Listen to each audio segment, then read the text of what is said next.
अस्सलाम वालेकुम दोस्तों, उम्मीद है कि आप सब खैरियत से होंगे। इस चैनल पर मैं आपकी भेजी हुई हॉरर स्टोरीज़ और खौफनाक वाक़यात को नरेट करती हूँ। अगर आप भी अपनी स्टोरी भेजना चाहते हैं तो डिस्क्रिप्शन में ईमेल मौजूद है, वहाँ भेज सकते हैं। आज की वीडियो बहुत ही खौफनाक है, तो वीडियो को एंड तक ज़रूर सुनिएगा। चैनल को सब्सक्राइब कर लें। चलते हैं आज की स्टोरीज़ की तरफ।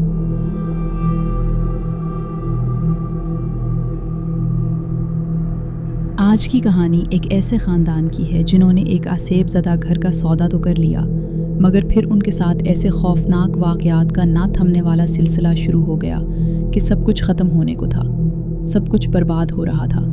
मगर फिर कुछ ऐसा हुआ जो किसी के वहमो गुमान में भी नहीं था।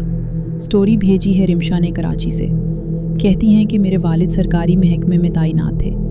ज़िंदगी के नशेबो फराज और फिर अपनी बहनों की ज़िम्मेदारियाँ अदा करते करते कभी अपना घर ना कर सके, और हमारी वालदा की बेपनाह ख्वाहिश थी कि उनका भी अपना घर हो।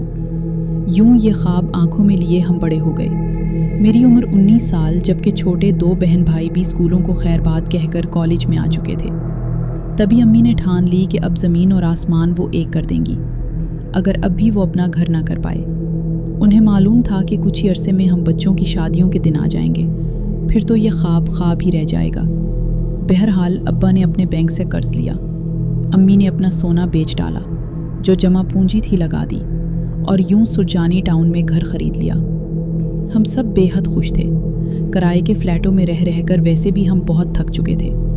वो घर पुराने अंदाज का बना हुआ था, मगर उस घर की सबसे अच्छी बात जो हम सबको बेहद पसंद आई थी, उस घर का बड़ा सहन था, जिसमें एक तरफ बड़ी बड़ी क्यारियाँ बनी हुई थी और कोने में एक अनार का बड़ा सा दरख्त, और उस दरख्त के नीचे जितने भी पौधे थे वो खूब हरे भरे थे। यूं लगता था उन पौधों की खास देखभाल की गई हो। खुलते खूबसूरत रंगों के फूल, पत्ते हरे भरे, सेहतमंद। अम्मी को इस बात की सबसे ज़्यादा खुशी थी कि वो भी सहन में बैठकर धूप सीख लिया करेंगी और पौधों का खूबसूरत नज़ारा भी करेंगी। सहन के बाद ही एक बड़ा सा ड्राइंग रूम था, जिसमें बड़ी बड़ी खिड़कियाँ मौजूद थी, और ड्राइंग रूम की एक बड़ी खिड़की उस तरफ को खुलती थी जिस तरफ को सहन में पेड़ पौधे थे, अनार का दरख्त था। ड्राइंग रूम का दरवाज़ा बहुत भारी लकड़ी का बना हुआ था।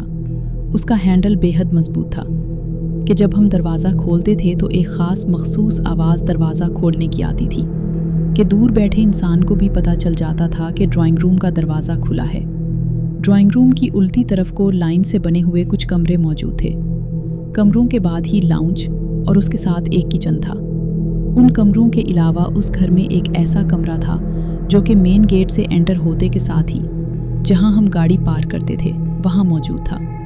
कमरा काफ़ी बड़ा था, ना वो सर्वेंट क्वार्टर लगता था और ना ही स्टोर रूम, मगर समझ नहीं आता था कि उस कमरे की ज़रूरत गेट के पास ऐसी क्या थी जो उसे घर से अलग थलग बनाया गया था। हमारा सामान ज़्यादा था, जाहिर सी बात है। अम्मी की 22 साल की गृहस्थी थी। अब्बा ने उस कमरे को स्टोर रूम के तौर पर ही इस्तेमाल करने का फ़ैसला कर लिया और जो गैर ज़रूरी सामान था वहाँ रख डाला। हम सब ही बड़े थे, घर में कोई बच्चा तो मौजूद था नहीं, इसीलिए हमारा घर साफ़ सुथरा और चमकता हुआ रहता। उन्हीं दिनों मेरे रिश्ते की बात घर में होने लगी और अम्मी को लगता कि ये घर बहुत नेक साबित हुआ है। उस वक्त तक अम्मी की उन लोगों से, यानी जहाँ से मेरा रिश्ता आ रहा था, सिर्फ फ़ोन पर बात हुई थी। वो फैमिली बाहर रहती थी। कुछ अरसे में जब वो पाकिस्तान आते तभी मुलाकात होती। अम्मी उन लोगों से बातचीत करके बड़ी खुश थी। हमें शिफ्ट हुए उस घर में 1 महीना हो चुका था। कुछ दिनों से मुझे अपना सर बहुत भारी महसूस होता था। पढ़ने बैठती तो मेरी आंखों के सामने अंधेरा सा आने लगता, अल्फाज कुट-मुट से हो जाते, पढ़ा लिखा कुछ दिमाग में बैठता नहीं था। किताबें बंद करके मैं आंखें बंद किए लेटी रहती कि शायद नींद पूरी ना होने की वजह से ये सब कुछ मेरे साथ हो रहा हो, मगर ये कैफियत ख़त्म नहीं होती थी। उस दिन लेटे लेटे कभी उस करवट कभी उस करवट, इस कदर बेचैनी थी कि समझ नहीं आती थी। घड़ी में वक्त देखा तो रात के 3 बजे का वक्त था। मैंने सोचा वज़ू करके नमाज़ पढ़ती हूँ ताकि तबीयत में कुछ सुकून आए। मैं वज़ू करने वॉशरूम में गई तो वॉशरूम के बल्ब की रोशनी मुझे बेहद कम महसूस हुई, हालांकि लाइट जली हुई थी और उस वॉशरूम में लाइट बहुत रोशन थी।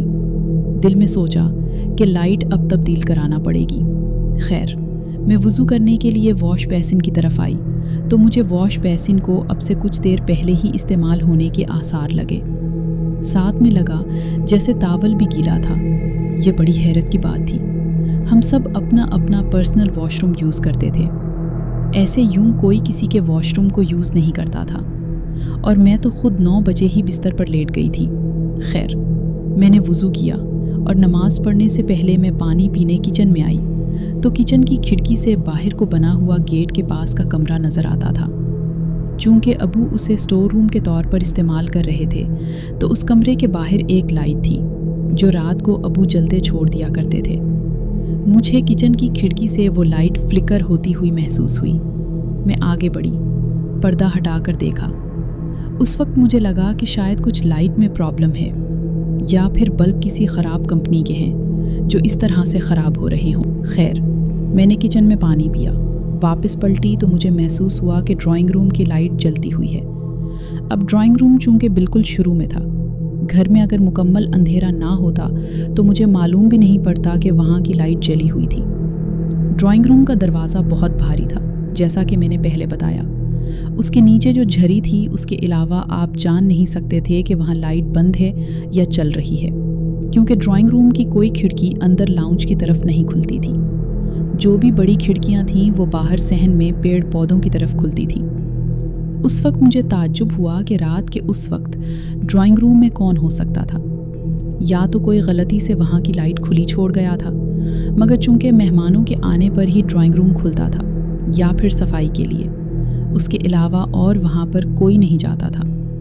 मैं आगे बढ़ी के देखूं तो वहाँ का दरवाज़ा हल्का सा खुला हुआ था। मैं दरवाजे के करीब पहुँची।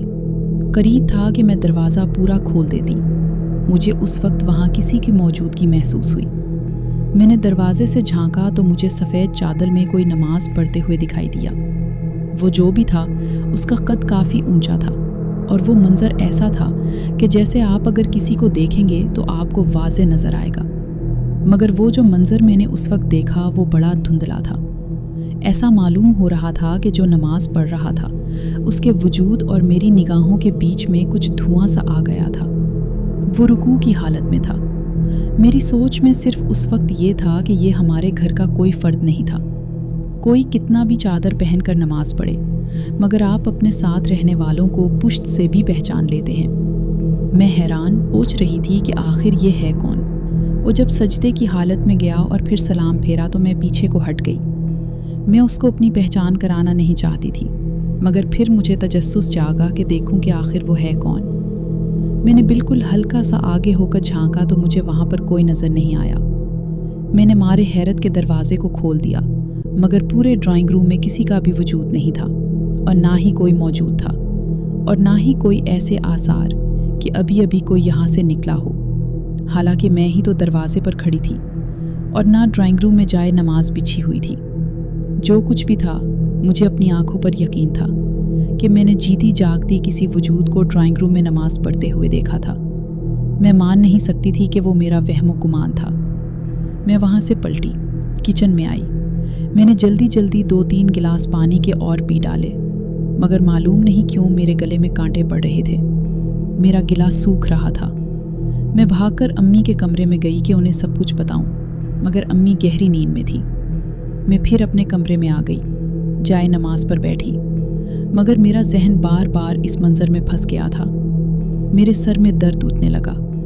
अब मुझसे जाए नमाज से उठा ना जाए और मैं जाए नमाज पर ही लेट गई। तस्बीह मेरे हाथ में थी। मालूम नहीं कब वो मंजर को सोचते सोचते मैं नींद में गुम हो गई। सुबह मेरी आंख खुली। मैं दोबारा ड्राइंग रूम में गई।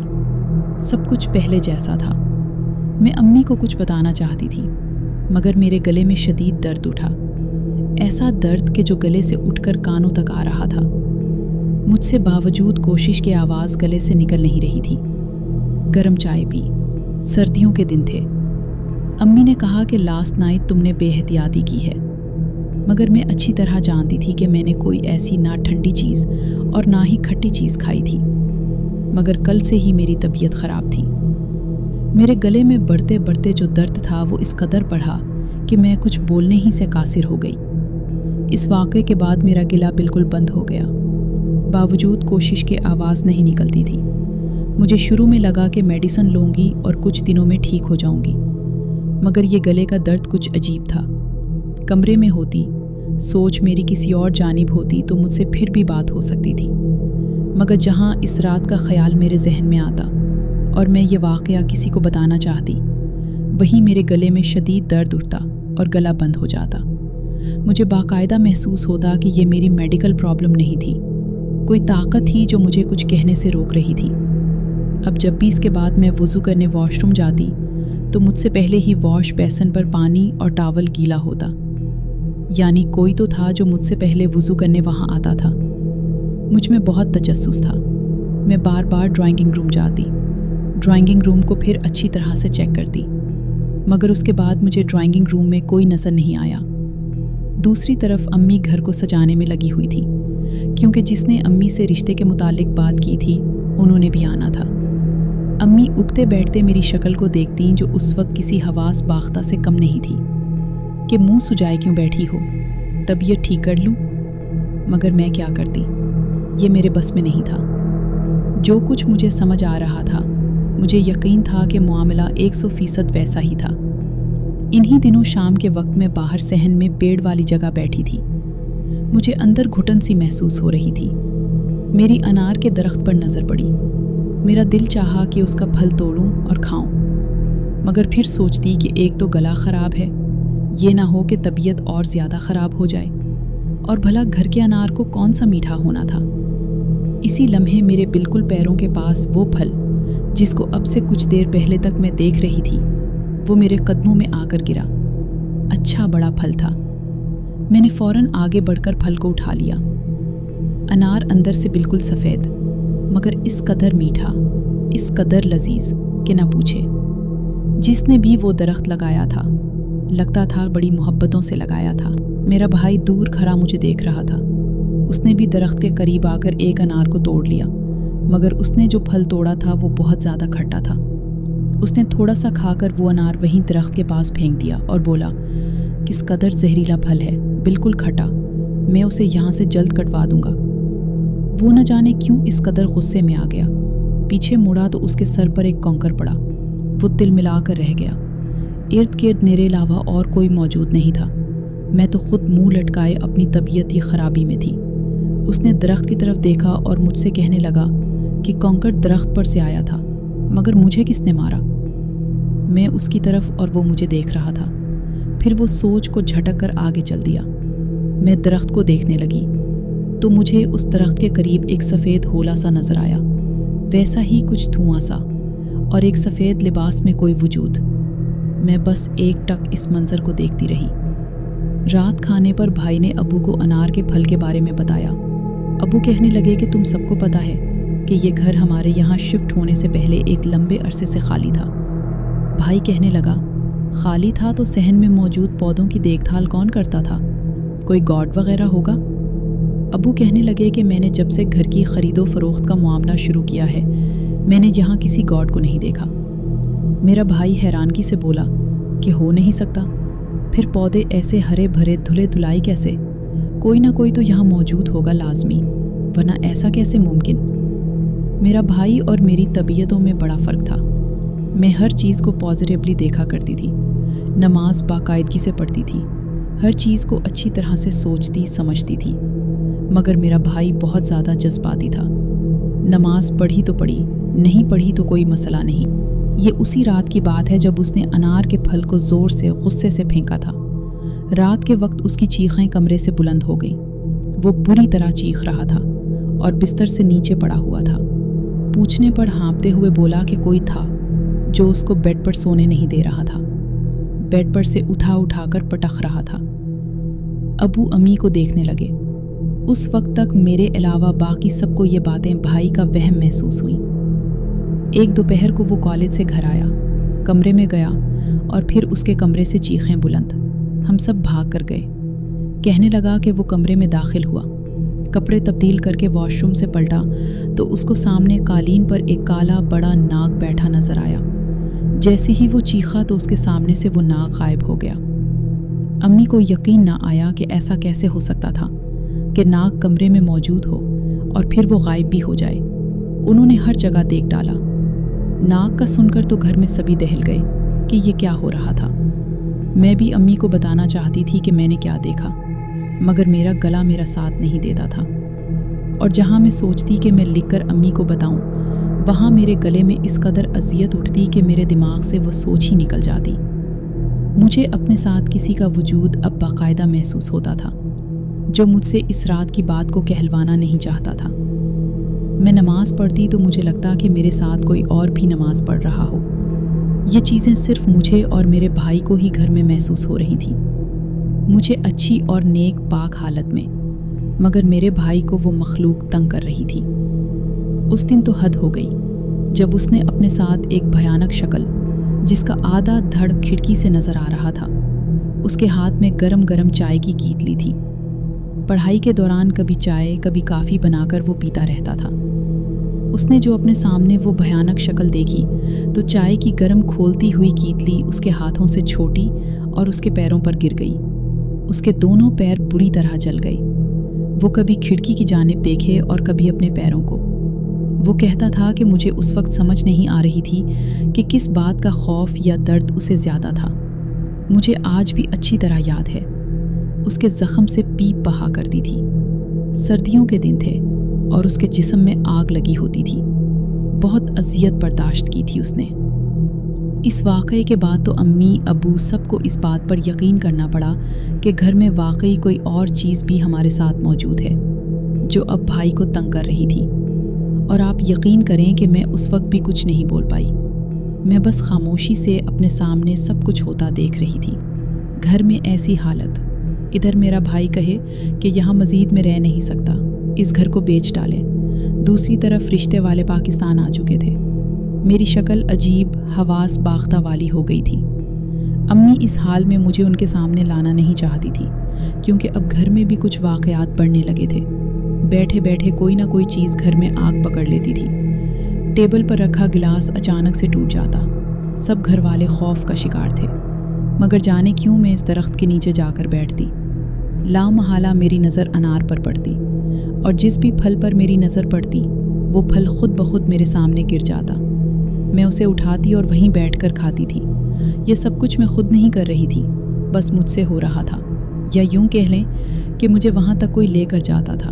अम्मी अबू सख्त परेशान थे कि अभी सब कुछ लगाकर तो घर ख़रीदा था, अभी तो सही से बर्तना भी नसीब नहीं हुआ था। कैसे हो सकता था कि उसे बेच डाले। अम्मी इस वक्त किसी से कुछ नहीं कहती थी। जाहिर सी बात है, बेटे को ऐसी हालत में, फिर घर में होने वाले वाक़यात को वो खुद अपनी आंखों से देख रही थी। मेरा तो अभी तक किसी को कुछ पता नहीं था, मगर क्या किया जाता। घर बेचना तो था। कीमत हमें बहुत कम मिल रही थी, और जो कीमत लग रही थी उसमें तो फ्लैट मिलना भी मुश्किल था। अम्मी अब्बू की हालत अजीब थी। ख़ास तौर पर अम्मी की आंखें रोई रोई सी रहती थीं। मैं रो रो कर उस वक्त नमाज में अल्लाह से दुआ करती थी कि कोई सबील निकाल दे कि पैसा ना डूबे। हमारे पास और कुछ था भी नहीं। ऐसे में घर में शाम के वक्त बैल बजी। अबू बाहर गए तो वहाँ कोई साहिब मौजूद थे, जिन्होंने अपना नाम फुरकान बताया और कहा कि उन्होंने इस घर के बकने का इश्तिहार अखबार में देखा है और वो ये घर ख़रीदना चाहते हैं। अब्बा ने कहा, आइए घर अंदर से देख लें। वो साहिब कहने लगे कि घर अंदर से उनका देखा भाला है।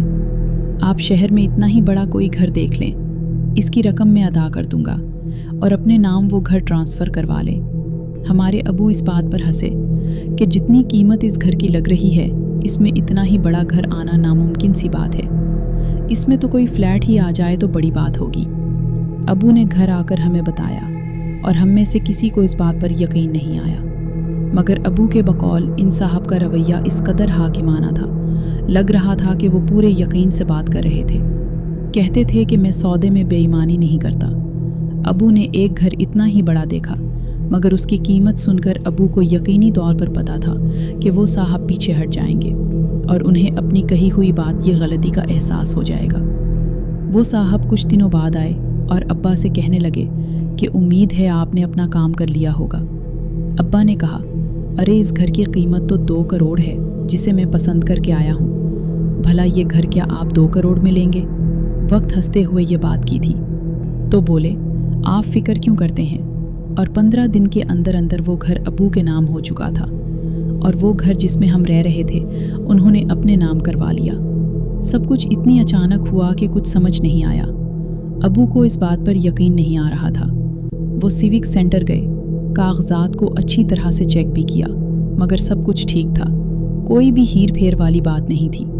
अम्मी, छोटे बहन भाई सब इस बात पर बेहद खुश थे, मगर मेरे चेहरे पर किसी किस्म का कोई तासुर नहीं था। हम जब इस घर से निकल रहे थे, एक हौला इस दरख्त के पास मुझे महसूस हुआ, जैसे वो मुझे खुदा हाफिज कर रहा हो। नए घर आए तो मेरे गले की वो तकलीफ़ खुद ब खुद ख़त्म हो गई, मगर अब भी मैंने कुछ किसी को नहीं बताया। मुझे लगा कि अगर वो मखलूक किसी को मेरे मुंह से वो बात नहीं बताना चाहती थी उस वक्त तक, तो मुझे भी जब तक बहुत ज़रूरत ना पड़ जाए उन सब मामलात को सबसे छुपा कर रखना चाहिए। घर की तब्दीली ने मुझ पर बेहद अच्छा असर डाला और फ़ौरन ही मेरा रिश्ता हो गया। अबू ने एक दिन अम्मी को कहा कि चलो फुरकान साहब को जाकर रिश्ते की मिठाई देकर आएं, आखिर बेटी का रिश्ता तय हुआ है। अम्मी भी झट तैयार हो गईं। अम्मी अबू दोनों उस घर पहुँचे। बेल दे देकर अबू थक गए। अम्मी अबू दोनों वहाँ मौजूद थे, मगर किसी ने भी दरवाज़ा नहीं खोला। ईशा का वक्त था, घर की लाइट्स जली हुई थीं, पूरा घर अंदर से रोशन था। मालूम होता था जैसे घर के अंदर कोई मौजूद था।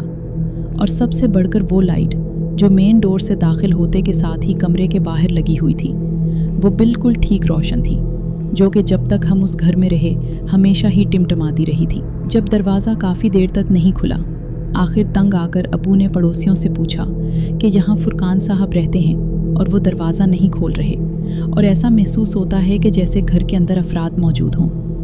आप इजाज़त दें तो आपके घर से फ़ोन कर लूँ? उस वक्त तक मोबाइल फ़ोन इतने आम नहीं थे।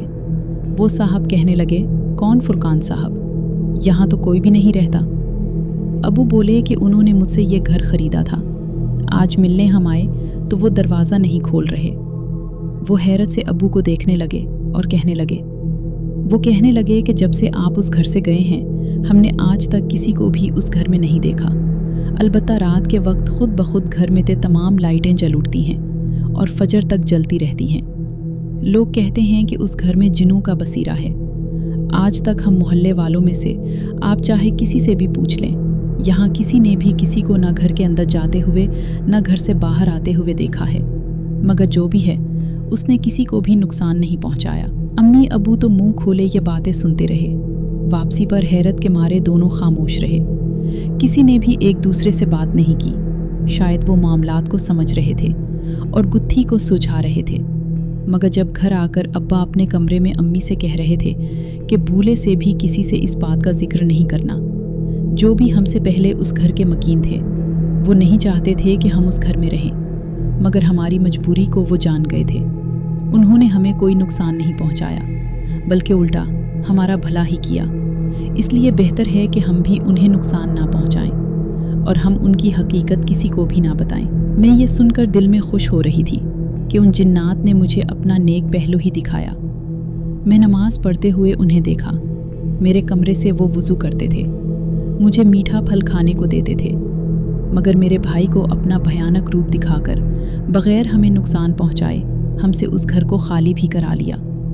बेशक ये सब राज अल्लाह ही बेहतर जानता है, लेकिन नया घर हमारे लिए बहुत ज़्यादा नेक साबित हुआ।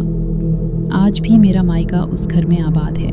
बहुत शुक्रिया रिमशा साहिबा, आपका आपके हॉरर एक्सपीरियंस को हमारे साथ शेयर करने का। तो दोस्तों, ये थी आज की खौफनाक कहानी। उम्मीद है आज की इस कहानी ने आपके रोंगटे खड़े कर दिए होंगे। आपको ये वाक़या कैसा लगा हमें कमेंट सेक्शन में ज़रूर बताएं। अगर आपको ये वीडियो पसंद आई हो तो उसे लाइक करें और अपने दोस्तों के साथ शेयर करना ना भूलें। ऐसी ही मज़ीद सच्ची और लर्ज़ा खेज़ कहानियाँ सुनने के लिए हमारे चैनल स्टोरी टेलर्स को सब्सक्राइब करें। अपना और अपने प्यारों का बहुत ख्याल रखें। अल्लाह हाफ़िज़।